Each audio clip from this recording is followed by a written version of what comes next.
ولا تقل بشيء إني فاعل ذلك غدا إلا إن شاء الله. நாங்க காரணத்தை சொல்லட்டுமா? இவர் குர்ஆன் வசனத்தை மாத்தணுங்கிறதுக்காக வேண்டி, ஒரு புதிய குர்ஆனை கொண்டு வரங்கிறதுக்காக வேண்டி லா தகுல்னு சொல்லியிருக்காரு, குர்ஆனை மாத்தி சொல்லியிருக்காரு. காரணம் சொல்லட்டுமா? சொன்னா நீங்களா எங்க இருப்பீங்க? அப்ப எங்களாலையும் காரணம் சொல்ல முடியும். ஏராளமான தகவல்கள் நபிமார்களை பத்தி சொல்லும் போது அவன் இவன் பேசியிருக்காரு. அப்ப நபி ஸல்லல்லாஹு அலைஹி வஸல்லம் சொல்றாங்க, லவ் கா இன்ஷா அல்லாஹ், இன்ஷா அல்லாஹ்னு சொல்லிருந்தானா, இன்ஷா அல்லாஹ்னு சொல்லிருந்தானா, இன்ஷா அல்லாஹ்னு சொல்லிருந்தானா. இத வச்சுக்கிட்டு பாருங்க நபிமார்கள் எப்படி பேசியிருக்காரு. காரணம் கற்பிக்கட்டுமா? அப்படி பண்ண மாட்டோம், காரணம் கற்பிக்க மாட்டோம். எங்களுக்கு பேசும்போது தவறு வந்திருக்குன்னு அப்ப நாங்க பேசக்கூடியதுக்கு பிஜே பேசியதற்கு நீங்க எதுக்கு காரணம் கற்பிக்கிறீங்க? அந்த காரணம் ஹதீஸை மறுப்பதற்குத்தான் என்று தவறாக ஏன் யூகிக்கிறீர்கள்? இது நம்முடைய கேள்வி. அப்ப இதிலும் அவர் தவறாக தன்னுடைய கருத்தை எடுத்து வைத்திருக்கிறார். அடுத்து சாலிமுடைய சம்பவம்.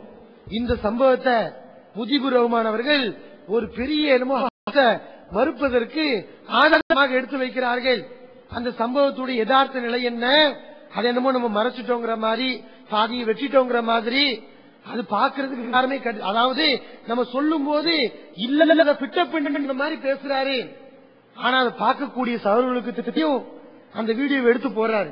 கலியக்காவியல் விவாதத்தில் பிஜே அவர்கள் பேசிய அந்த கருத்தை எடுத்து போறாரு. அது ரொம்ப விகாரத்திருக்காரு. எப்படி எல்லாம் விகாரம்? பிஜே அவங்க சொல்றாங்களா, சாலிம் அவர்கள் சஹ்லா அவங்களுடைய வீட்டுக்கு வந்து போயிட்டு இருந்தாரு அப்படின்னு சொன்னாராம். அந்த வார்த்தகம் ஒண்ணு ஒரு பெரிய அர்த்தத்தை தரல, ஒரு தவறான அர்த்தத்தை கொடுக்கல. ஆனா அவர் எப்படி விகாரமாக்குறாருன்னா பாருங்க, வந்து போய்ங்கிற வாசகம் நபியை பத்தி சொல்லும் போது, சஹாபாக்களை பத்தி சொல்லும் போது வந்து போய் சொல்றாரு. அது எப்படி சித்தரிக்கிறாரு? ஒரு விபச்சாரி வீட்டுக்கு வந்து போவானே அது மாதிரி பிஜே சொல்றாரு. எப்படி காரணம் கற்பிக்கிறார் பாருங்க. இதுல என்ன செய்தி சொல்றாங்க அப்படின்னா, ஒரு சாலிம்ங்கிறவரே வந்து போயிட்டு இருப்பார். நல்ல கவனிக்கணும், சாலிம்ங்கிறவரே வந்து போயிட்டு இருப்பார். அடுத்து ஒரு தன்னுடைய மனைவியோட ஒரு இளைஞர் தன்னுடைய அதை கூட கொஞ்சம் மோசமா, அதாவது ஒரு சஹாபாக்களை என்ன கண்ணியத்தில் அணுகணுமோ அந்த கண்ணியத்தை கொஞ்சம் கூட பேணாகணும். என்னமோ இந்த மெட்ராஸ்ல கொத்துவாச்சியோட சேரி இருக்கு பாருங்க, இந்த மாதிரி அவன் பொண்டாட்டியோட அவன் இந்த மாதிரியான ஒரு நிலையில மேற்கொள்றத பாக்குறோம். இப்ப ஒரு இளைஞன் தன்னுடைய பொண்டாட்டியோட தனித்து கோவர், யாருக்கு கோவர் தான்? அவர் கணவருக்கு கோவர். அந்த வந்து போய்ங்கிற வார்த்தைக்கு அதிகமான அர்த்தம். நம்ம அவதூறு சொல்றோமா? இது நம்ம வழக்குல இல்லையா? நம்ம விருந்தாடியை பார்த்து நம்ம சொல்ல மாட்டாமா? அடிக்கடி வீட்டுக்கு வந்து போங்கன்னு சொல்ல மாட்டாமா? அப்படி சொன்னா இந்த அர்த்தமா? அடிக்கடி வீட்டுக்கு வந்து தப்பான காரியம் பண்ணிட்டு போங்க அப்படின்னு அர்த்தமா? முஜிபுர் ரஹ்மான் இந்தியாவுக்கு வர்றாருன்னா, அடிக்கடி இந்தியாவுக்கு வந்து போறாருன்னா, அடிக்கடி வந்து விபச்சாரம் பண்ணிட்டு போறாருன்னு அப்ப அந்த மாதிரி நாங்க காரணம் கற்பிக்கட்டுமா? அப்ப வந்து போய்ங்கிற வாசகத்தை எவ்வளவு பூதாகரப்படுத்துறாரு, விகாரப்படுத்துறாரு. இப்படித்தான் முழுக்க விமர்சனங்கள் எப்படி இருக்கு? இந்த மாதிரி குரோத கண்ணோட தான் இத பார்த்திருக்காரு. இந்த சாலிமுடைய சம்பவத்தை ஒன்னும் இல்லாத எல்லாம் போட்டு விகாரப்படுத்தல, உள்ளதான் சொல்லியிருக்கோம். அதுல என்ன வருது? சாலிமுடைய சம்பவத்தை நீங்க தெரிஞ்சுக்கணும். புகாரியில் இது புகாரி முஸ்லிம் என்ற புத்தகத்தில் வருகிறது. புகாரியில் 4698வது செய்தி, முஸ்லிமில் 2637வது செய்தி. இப்படி பல இடங்களில் இந்த செய்தி இடம்பெறுகிறது. இதனுடைய யதார்த்த நிலை என்னவென்றால், சாலிம் அவர்கள் சஹ்லா பின்த் சுஹைல், அபூ ஹுதைஃபா, சஹ்லா ஆகிய கணவனுடைய வீட்டில் வளர்கிறார்கள். இவ்விருவரும் சாலிம் ரலியல்லாஹு அவர்களை வளர்ப்பு பிள்ளையாக தத்தெடுத்து வளர்க்கிறாங்க. அப்புறம் குர்ஆன் வசனம் இறங்குது, உதுஊஹும் லிஆபாயிஹிம், நீங்க வளர்த்து தத்தெடுத்து வளர்க்கறனால அவங்க உங்களுடைய பிள்ளைகளாக ஆக முடியாது, இவங்களுடைய தந்தையாக மாறிவிட முடியாது. அவங்களுடைய தந்தை யாரும் அவங்களுடைய பேரை சொல்லியே நீங்க கூப்பிடுங்க அப்படின்னு அல்லாஹ் வசனத்தை இறக்குறான். அதுக்கப்புறம் சாலில் உள்ளவங்க அதுக்கப்புறம் சகலுக்கு மனசு உறுத்துது. ஏன்னா இவங்க பிள்ளைன்னு ஆக மாட்டாங்க. அந்நியான்னு அல்லாஹ் குர்ஆன்ல சொல்றான்.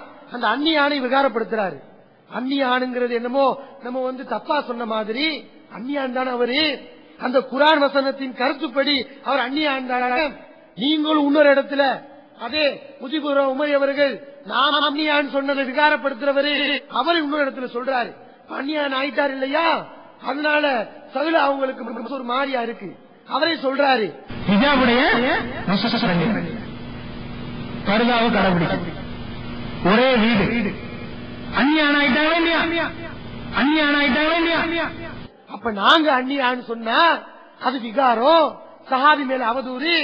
நீங்க அந்நியான்னு சொன்னா மட்டும் சரி இல்லையா. அப்ப இது எந்த விதத்துல நியாயம்? நியாயமா சிந்திக்கணும், கூட்டுத்தனமா சிந்திக்க கூடாது, புரோத்தோடு சிந்திக்க கூடாது. அப்ப அந்நியான ஆகிட்டனால சகுல அவங்களுக்கு மனசு உறுத்துது. ஏன்னா அவங்க வீட்டுல இருக்கிறாங்க, ஒரே வீட்டுல வாழ்றாங்க, ஒரு கணவர் இருக்கிறாரு. அபூ ஹுதைஃபா அவங்களுக்கும் மனசுல ஒரு மாதிரியான எண்ணங்கள் வருது. என்ன சாலிம் வர்றாரு அப்படின்னு நினைக்கிறாங்க. இந்த வந்து போய்ங்கிற வாசகம் எல்லாம் நாமளா சொன்ன வாசகம் இல்ல, ஹதீஸ்ல இருக்குங்க. அவங்க சொல்றாங்க அபீ ஹுதைஃபா மின் துகூலி சாலிமின் அலைய, சாலிம் என்ற வர்றனால அபூ ஹுதைஃபாவுடைய முகத்தில் கோபம் தென்பட்டது என்று சஹலா அவங்க நபி ஸல்லல்லாஹு அலைஹி வஸல்லம் சொல்றாங்க. அப்ப வந்து போய்ங்கிற வாசகத்தை நம்ம எக்ஸ்ட்ரா ஃபிட் பண்ணல, ஹதீஸ்ல உள்ள வாசகத்தை தான் நம்ம சொல்லி இருக்கோம்.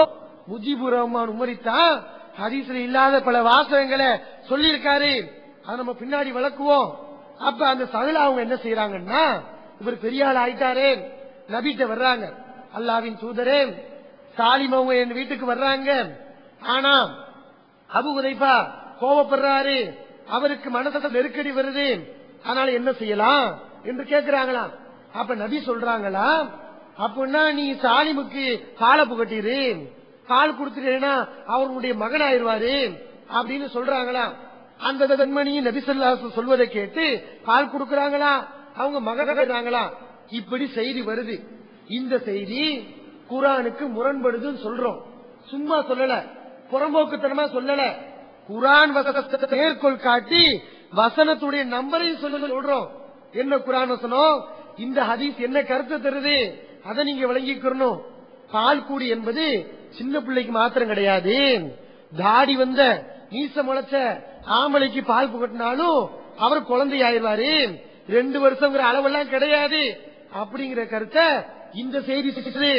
ஆனா குர்ஆன் என்ன சொல்லுது, அல்லாஹ் குர்ஆன்ல என்ன சொல்றான், வல் வாலிதாத்து யுர்லிஅன அவுலாதஹுன்ன ஹவுலைனி காமிலைனி, தாய்மார்கள் தங்களுடைய பிள்ளைகளுக்கு பூரணமாக 2 வருஷங்கள் பால் புகட்டுவார்கள்.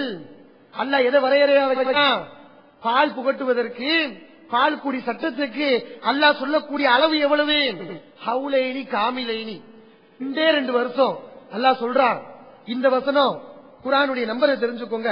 குர்ஆனில் 2வது அத்தியாயம் 233வது வசனம். இது மாத்திரம் கிடையாது, இன்னொரு வசனமும் இருக்கிறது. உம்முஹு ஹமலத்துஹு உம்முஹு வஹனன் அலா வஹனன் அலா வஹன், மனிதனுடைய தாய் அவனை மிகவும் கஷ்டப்பட்டு பெற்றெடுத்தால் வஃபிசாலுஹு ஃபி ஆமைன், அவனுக்கு பால் புகட்டுவது எவ்வளவு, 2 வருஷம். ஏன் அல்லாஹ் 2 வருஷம் சொல்லணும்? வரம்பே கிடையாது, அளவே கிடையாது. பெரிய ஆளுக்கும் புகட்டலாம், சாலி மாதிரி ஆட்களுக்கும், மீச வளர்ந்த ஆளுக்கும், தாடி வளர்ந்த ஆளுக்கும் புகட்டலாம், அளவே கிடையாது சொல்லலே. அல்லாஹ் என்ன செய்யறான், 2 வருஷம் சொல்றான். இன்னொரு இடத்துல இந்த வசனம் லுக்மான்ல 31வது அத்தியாயம் 14வது வசனம், இன்னொரு வசனமும் இருக்கிறது. வஹம்லுஹு வஃபிசாலுஹு 30 ஷஹ்ரா, இந்த மனிதனுக்கு அவரை முழு மனிதனாக வயிற்றிலே சுமந்ததும் பாலூட்டியதும் 30 மாதங்கள். 6 மாசம் தாய் மனிதனை முழுமையாக சுமக்கிறாள், 24 மாதம் பாலுகிறாள் என்று அல்லாஹ் குர்ஆன்ல சொல்றான். இது அஹ்காஃப்ல 46வது அத்தியாயம் 14வது வசனம். இதுல என்ன சொல்றான், ஃபி ஆமைன், 2 வருஷம், 2 வருஷம் பால் புகட்டுறது என்று அல்லாஹ் சொல்றான். அப்ப இத்தனை குர்ஆன் வசனம் என்ன சொல்லுது, பால் புகட்டுவது என்பது 2 வருஷம் தான். 2 வருஷத்துக்கு மேல பால் புகட்டினால் தாய் மகன் என்ற உறவு ஏற்படாது என்பதை குர்ஆன் வசனம் தெல்ல தெளிவாக உணர்த்தது. குர்ஆன் வசனம் மாத்திரமல்ல, ஹதீஸ் ஆதாரமா இருக்கு. புகாரில 2647வது செய்தி. அந்த அவர்களிடத்தில் ஒருவர் பேசிக் கொண்டிருக்கிறார். நபிகள் நாயகம் ஸல்லல்லாஹு அலைஹி அவர்கள் ஆயிஷா உங்ககிட்ட வர்றாங்க. அப்ப அவங்ககிட்ட கேட்கிறாங்க, இவங்க யார்? மன்ஹாதா, உங்ககிட்ட பேசிட்டு இருக்காங்களே ஆயிஷாதே, இவர் யாரு? அப்படி